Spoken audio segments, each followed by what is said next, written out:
Hi, everyone. I hope you all had a restful and safe break. We are going to be starting off with centripetal force today, day 8, technically, of our chapters 4 and 5 unit. If you guys have any questions or need a refresher on what we did before the break, please watch the previous videos. You can also contact me at my email and I will try to answer any questions that you may have. So we're going to be talking about acceleration, specifically centripetal acceleration.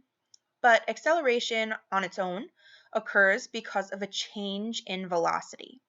Now, velocity is basically something moving in a particular direction. It's, for example, a car going north, driving north, or a person walking northeast, or a plane traveling south. That is velocity. Acceleration is similar to velocity, but it changes direction. So, for example, a person could be walking north and then they could turn and be walking west. That would be acceleration, that turn. You could say a person accelerated by changing direction or by changing speed. This means that traveling in a circle is going to give us constant acceleration because it is constantly changing direction, right? It's never going straight. It's never going in one direction. It's going in a bunch of different directions, like this circle down here. So centripetal acceleration just basically means a circular acceleration, a circular path. And this acceleration is toward the center of a circular path. So as you could see here, we have this dot on the circle and it is pointing toward the center of the circle. Now centripetal, the word centripetal means center seeking, center seeking. So we could say that the acceleration is seeking the center of the circle. So let's say you are swinging a rope, like a lasso. So you're swinging the lasso and it's in your hand, right? The rope is in your hand. So that lasso is attached to your hand. It is kind of accelerating toward the center of that circular path, which is your hand. Now I'm going to be showing you lots of videos that will better explain what I mean by center seeking or accelerating toward the center of a circular path. But what you guys need to know for your test, for your quiz, for your assignment, your worksheet today, is that this is a centripetal acceleration because the acceleration, the A vector, is going toward the center. So centripetal force, definition, is the force acting on an object to keep it moving toward the center. If the centripetal force is not big enough, the object will not follow the curved path and it will take off in a straight line, tangential to the circle. Tangent basically just means touching the circle. I'll show you a picture of it.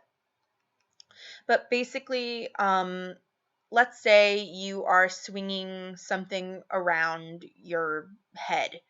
I don't know, a string with a ball attached to it, and you're swinging it around your head. If you let go of that ball, would the ball continue going in that circular path? No. It would go straight into the direction that it was going in last. And now you can kind of see this centripetal force acting here in this softball pitch. Now you see this girl who is swinging her arm with the ball in her hand, and it's creating a centripetal acceleration. It is constantly changing direction.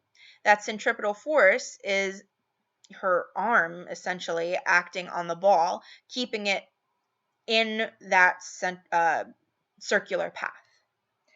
Now she releases the ball from her hand voluntarily, not because the force became too strong or too weak, but she's releasing the ball, and the ball is not continuing in that circular path. Instead, it's moving in a tangential fashion, which is going straight toward the batter. Can you think of any examples of centripetal force? Anything that moves in a circular motion? I'm going to give you a second to think. Okay. So I am going to post this YouTube video. I'm not going to play it in this screencast because it won't pick up the audio. Okay, so one of the examples that you might have thought of are race cars going in a circular track. So a car drives around a bend. If the car travels too fast, it will go off the road because of the centripetal force. It's just not strong enough. It cannot keep the car in its centripetal path or its circular path. So something is making it go out into the, I guess, guardrail or something like that. It's just maybe traveling too fast, or maybe the tires aren't safe enough and they're not gripping the road well enough. And centripetal force is actually what keeps the moon in orbit, as well as the rest of the planets. Now, if centripetal force was not a thing, then the moon would kind of just go off in one direction forever, unless it hit something. Go back to Newton's first law, anything in motion will stay in motion unless acted upon by a force. So if centripetal force did not exist, it would just stray from orbit and continue moving at a constant speed, constant direction until it hit like another planet or something.